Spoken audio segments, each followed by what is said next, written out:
பல ஆண்டுகளாக இனக்கலவரங்கள் மற்றும் சமூக முரண்பாடுகளை தூண்டியதாக குற்றம் சாட்டப்பட்ட முன்னணி இனவாத தலைவர் தான் பிரசாத் நேற்றிரவு கொழும்பில் துப்பாக்கி சூட்டில் காயமடைந்து மரணமடைந்துள்ளார். இவரது மரணம் தொடர்பாக பல சர்ச்சைகளும் நீண்டகால வழக்குகளும் மீண்டும் பொது விவாதத்தில் உள்ளன. 2023 மே 18 அன்று கொழும்பில் நடந்த முள்ளிவாய்க்கால் இனப்படுகொலை நினைவுகூரும் நிகழ்வின் போது பிரசாத் மற்றும் அவரது ஆதரவாளர்கள் நிகழ்விடத்தில் வந்து மற்றவர்கள் வைத்த மாலைகளை காலால் மிதித்தும் இழிவுபடுத்தும் வகையில் நடந்து கொண்டதாக புகார்கள் எழுந்தன.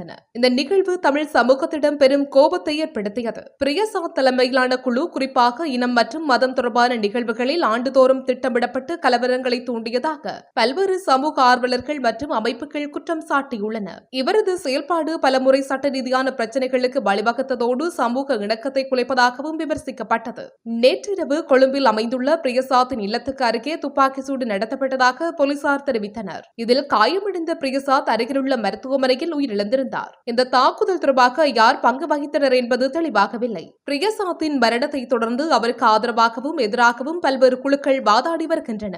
அவரது ஆதரவாளர்கள் இது ஒரு சதித்திட்டம், அவர் தமிழர்கள் உட்பட அனைவருக்கும் எதிரானவர் அல்ல என்று கூறுகின்றனர். மறுபுறம் பலர் அவரது மரணத்தை நீதியின் வெற்றி என குறிப்பிடுகின்றனர். பிரசாத்தின் மீது தற்போது நிலுவையில் உள்ள பல வழக்குகள் அவரது மரணத்துடன் முடிவுக்கு வந்துள்ளன. இருப்பினும் அவரது செயல்பாடுகளுடன் தொடர்புடைய பலர் மற்றும் நிறுவனங்கள் தொடர்பான புதிய வழக்குகள் மற்றும் விசாரணைகள் எழலாம் என நீதித்துறை ஆதாரங்கள் தெரிவிக்கின்றன.